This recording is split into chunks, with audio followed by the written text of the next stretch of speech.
Mobile تک بک جاتا ہے، کار تک بک جاتی ہے، مکان تک بک جاتا ہے، وہ آدمی سڑک پہ بیٹھ کر درگاہوں کے سامنے بھیک مانگنے لگتا ہے۔ یہ حالات، اس لیے بندہ کو ہر حال میں اللہ سے ڈرنا چاہیے ہمیشہ۔ یہی ہے تمام احادیث کی تعلیمات کا نچوڑ، اور یہی ہے قرآن پاک کی تمام آیتوں کا نچوڑ کے بس ہر حال میں بندہ اللہ سے ڈرے، اپنے آپ کو مجبور سمجھے کہ مختار تو اللہ کی ذات ہے، قادر اللہ کی ذات ہے۔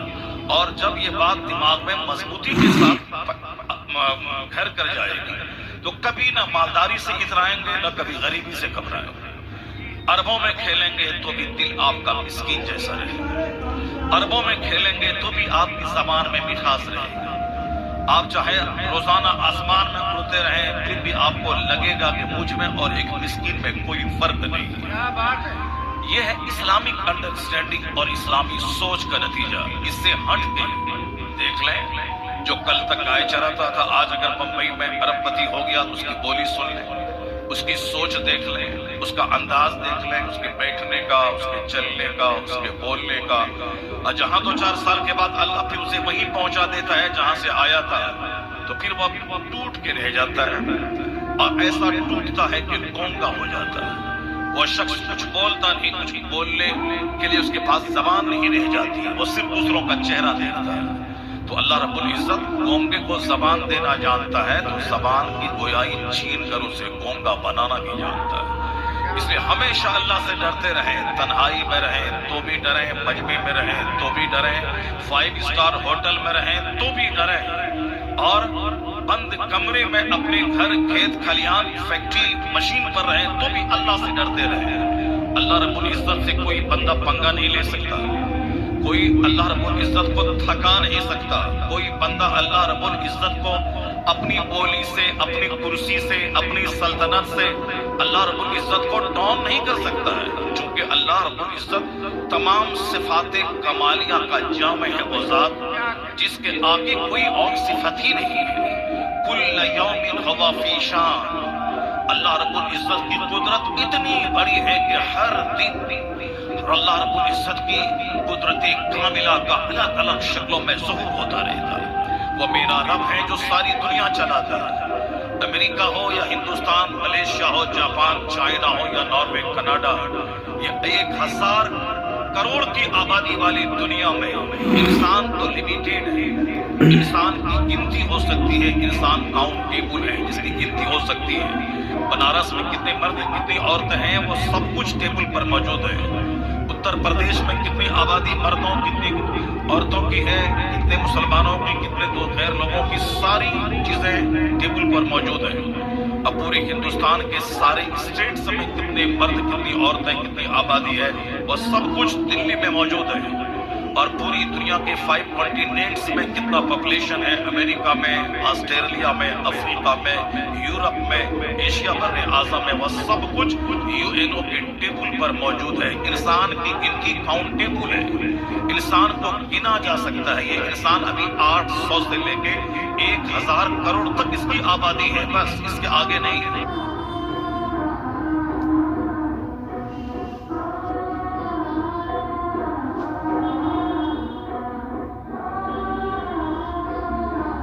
کم و بیش یعنی 1 کروڑ آگے پیچھے یہ انسان کی آبادی ہے، مگر ایک دوسری مخلوق ہے اللہ کے فرشتوں کی، اس کی کوئی کاؤنٹنگ ہی نہیں ہو سکتی ہے، کاؤنٹلیس مخلوق ہے وہ، مگر اس کی بھی گنتی اللہ کو معلوم ہے کہ کتنے فرشتوں کو میں نے پیدا کیا ہے، وہ ہمارے لیے انکاؤنٹیبل ہے، پر اللہ رب العزت جانتا ہے کہ میں نے کتنے فرشتوں کو پیدا کیا ہے۔ انسان کی آبادی 1000 کروڑ ہے، فرشتوں کی آبادی کھربوں میں ہے، مہاسنکھوں میں ہے، یعنی جس کی گنتی ہی نہیں ہو سکتی۔ آسمان میں 1 انچ جگہ خالی نہیں ہے کہ جہاں کی کوئی دوسرا فرشتہ جگہ لے سکے۔ سارا آسمان چرمرا رہا ہے اور اس چرمراہٹ کی آواز حضور سن رہے ہیں کہ کس قدر آسمان میں سرکار دو جہاں اس طرح فرماتے ہیں کہ آسمان اتنے فرشتے ہیں کہ آسمان چرمر کر رہا ہے اور میں اس کی چرمراہٹ کی آواز سن رہا ہوں۔ کس قدر اللہ نے اپنے محبوب کو قوت سماعت دی ہے کہ زمین پہ رہ کے آسمان کی چرمراہٹ سنیں۔ جب یہ بات سچ ہے تو یہ بھی سچ ہے کہ مصطفیٰ اپنی قبر میں رہ کر اپنی دنیا کے سارے غلاموں ایکٹیویٹیز کو دیکھ رہے ہیں اور مدینے میں رہ کر دیکھ رہے ہیں کہ بلخی شاہ کے آستانے پہ کتنے لوگ آ کر اسلام سننے کے لیے بیٹھے ہوئے ہیں، کس کے دل میں کیا ہے، کس کی زبان پہ کیا ہے، کس کے دماغ میں کیا چل رہا ہے، سب پہ مصطفیٰ جان رحمت کی نظر ہے۔ اور جب حضور کی نظر ہے تو دیوانوں کے ادب کا تقاضا ہے کہ وہ خاموش رہے۔ سر محفل ذکری مصطفیٰ میں ان سے کوئی بے ادبی صادر نہ ہو، کوئی نازیبہ جملے زبان سے نہیں نکل جائے، کوئی غلط حرکت اس سے صادر نہ ہو جائے، چونکہ ماں باپ بھائی بہن گورنمنٹ کی نظر نہیں ہے مگر اس کے دلوں پہ مصطفیٰ جان رحمت کی نظر موجود ہے۔ حضور اپنی قبر انور میں ہے مگر وہ ہر دیوانوں کے گھر میں رہتے ہیں، وہ ہر دیوانوں کی مجلس میں رہتے ہیں، وہ اپنے چاہنے والوں کی ہر محفل میں رہتے ہیں۔ جب یہ بات سچ ہے پھر ہنگامہ کس کا؟ جب یہ بات سچ ہے تو پھر دوسروں کو تکلیف دینے کا کیا مسئلہ ہے؟ جب یہ بات سچ ہے تو مصطفیٰ کی روح ہر گھر میں موجود ہے۔ جب ہر گھر میں مصطفیٰ کی روح موجود ہے، علماء کہتے ہیں ان روح النبی موجود فی بیوت اہل اسلام، ہر مومن کے گھر میں مصطفیٰ کی روح موجود ہے۔ اگر یہ بات سر سے گزر جائے تب تو ٹھیک ہے، اگر زبان کی حد تک ہے تب تو چلو ٹھیک ہے، لیکن اگر اس بات کا تعلق دل سے ہے کہ واقعی مصطفیٰ کی روح گھر میں موجود ہے تو میں یقین نہیں کر سکتا ہوں کہ جہاں مصطفیٰ کی روح موجود ہو وہاں بندہ 2-4 گھنٹے موبائل میں فضولیات کو دیکھتا رہے۔ حضور کی روح موجود ہو، آدمی 5 کمرے میں LED ٹی وی لگا کر رات کے 3 بجے تک کامیڈی دیکھتا رہے، فلمیں دیکھتا رہے۔ اس کا مطلب ہے کہ یہ صرف زبان میں ہے، دل میں نہیں ہے۔ اور جس دن دل میں یہ بات آ گئی کہ مصطفیٰ کی روح ہر مومن کے گھر میں موجود ہے نہ ٹیلی ویژن کا غلط استعمال ہوگا، نہ موبائل کا غلط استعمال ہوگا، نہ ایک گھر میں 4 لوگ چاروں حرام کاری میں ملوث ہوں گے۔ ایک جوان بیٹا ہے وہ بوائے گرل فرینڈ کے ساتھ چیٹنگ میں مصروف ہے، جوان لڑکی ہے بوائے فرینڈ کے ساتھ چیٹنگ میں مصروف ہے، جوان باپ وہ دوسری عورتوں سے چیٹنگ میں مصروف ہے، ادھر جوان ماں ہے وہ دوسرے مرد کے ساتھ چیٹنگ میں مصروف ہے۔ یہ 50 کروڑ کا گھر ہے یا طوائف کا اڈا ہے؟ یہ 50 کروڑ کا گھر ہے یا شراب کی بٹی ہے؟ یہ 50 کروڑ کا گھر ہے یا گناہوں کا وہ اڈا ہے، جوا کا اڈا ہے؟ سوچتا نہیں بندہ جس دن تنہائی میں بیٹھ کر غور کر لے کہ حضور کی روح مومن کے گھر میں موجود ہے، تمام حرام کاموں کا خاتمہ ہو جائے گا اور ہر گھر نماز پنجگانہ کے علاوہ تہجد، اشراق، چاش، اوابین، ذکر اور درود کی لذتوں سے بھرتا چلا جائے گا۔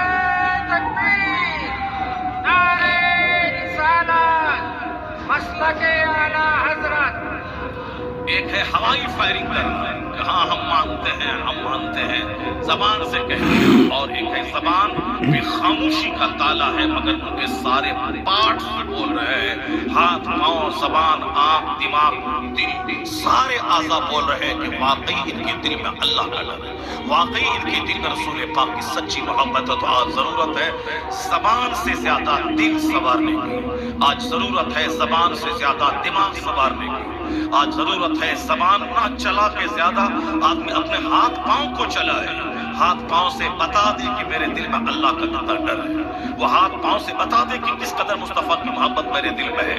لوگ صرف لباس سجانے کی بات کر رہے ہیں، لباس میرا کپڑا اچھا رہے، زبان میں طاقت نہیں ہے کہ قاعدے سے 5 منٹ بول سکیں، مگر صاحب وہ مفتی اکیلر اور اسپائکر برانڈیڈ کمپنی کا کپڑا پہن کر کے چاہتے ہیں کہ میں اچھا ہوں۔ ٹھیک ہے، برانڈیڈ کمپنی کا تم کپڑا پہن رہا ہے، مفتی اسپائکر کیلر ایڈیٹر چیف کا جوتا پہن رہا ہے، خادم لبرٹی صاحب، ہم ادھر ادھر کا نن برانڈیڈ کا جوتا ہم نہیں پہنتے، برانڈیڈ کمپنی کا جوتا پہنتے ہیں۔ پیسہ ہے اسی لیے تماشا کر رہے ہیں کہ ہم برانڈیڈ کمپنی کا، اور جس دن پیسہ ہاتھ سے نکل جائے گا اس دن 100 روپے کی چپل بھی نہیں ملے گی، مسجد کے دروازے پہ ٹوٹی چپل ہے اس کو پہن کے گھر چلے جائیں گے۔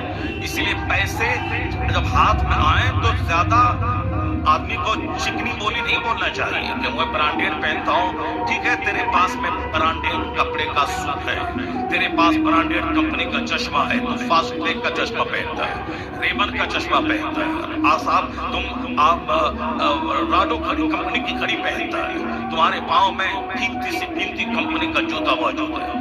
یہ ساری چیزیں اپنی جگہ موجود ہیں، جوتا اچھا ہے، چشمہ اچھا ہے، کپڑے اچھے ہیں، گھڑی اچھی ہے، لیکن اس اچھی گھڑی سے تمہارے کیریکٹر کا کیا سمبند ہے؟ تو گھڑی اچھی ہے مگر تم اچھا کب بنے گا؟ جوتا اچھا ہے، تم اچھا کب بنے گا؟ 10 لاکھ کا سوٹ پہنا ہے مگر تو اچھا کب بنے گا؟ سوٹ سے ایک آدمی کی عزت نہیں ہے، چشمہ سے ایک آدمی کی عزت نہیں ہے، برانڈیڈ کمپنی کا کپڑا پہنا اس سے عزت نہیں ہے۔ اصل میں عزت ہے کہ تیرے پاس ڈسپلین کتنا ہے، تیرے پاس ادب کتنا ہے، تیرا کیریکٹر کتنا عمدہ ہے، تیرے پاس تقویٰ کتنا ہے، تیرے پاس بزرگی کتنی ہے، تیرے پاس ادب اور احترام اور اللہ رب العزت کا ڈر اور خشیت کتنی ہے۔ جب کردار بلند ہوتا جائے گا تو پیوند والا کپڑا بھی تو کیوں نہ پہن لے، اللہ کروڑوں دل میں تیری محبت ڈال دے گا۔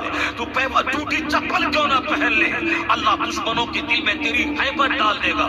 تمہیں نہیں معلوم آج چند سکے میں برانڈیڈ کمپنی کا کپڑا پہن کے عزت تلاش کرتا ہے، اور یہاں نماز پنجگانہ چھوڑ کر کوئی عزت نہیں ملے گی، سچائی چھوڑ کر کوئی عزت نہیں ملے گی، حضور کی سنتوں کو چھوڑ کر کوئی عزت نہیں ملے گی۔ آج سے 100 سال پہلے جو لوگ تھے مسلمان ہندوستان میں، اس سے زیادہ دولتیں آج میرے پاس ہیں، اس سے زیادہ قیمتی مکانات آج میرے پاس ہیں، اس سے زیادہ فکس ڈپوزٹ ہمارے پاس موجود ہے۔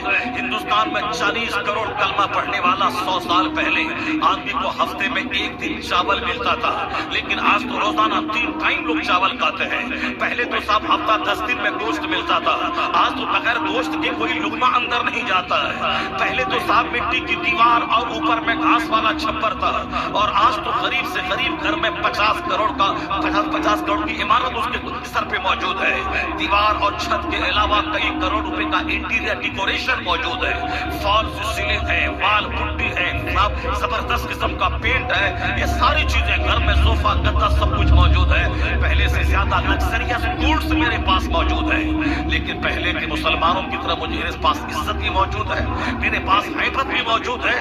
پہلے ان لچوں لفنگوں کے باپ دادا بڑے طاقتور تھے، ان کے پاس علم تھا، وہ 24 گھنٹے فراٹے سے انگریزی بولتے تھے، لیکن ان کا آج یہ لچا لفنگ کا بیٹا ہندوستان میں مسلمانوں کو جی بھر کے گالی دیتا ہے۔ اس کے باپ دادا بڑے طاقتور تھے، وہ آکسفورڈ سے پڑھ کے آئے تھے، وہ کیمبرج سے پڑھ کے آئے تھے، وہ نواب اور راجا کہلاتے تھے۔ ان لوگوں نے 1 درجن کالجز اور یونیورسٹیاں قائم کی تھی، مگر وہ لوگ اسلام مٹانا چاہتے تھے، مگر میرے باپ داداؤں کی ہیبت کی وجہ سے ان لوگوں کے سامنے ان کی زبان نہیں کھلتی تھی، ان کا دل تھراتا تھا، ان کا سارا پلان دھرا رہ جاتا تھا۔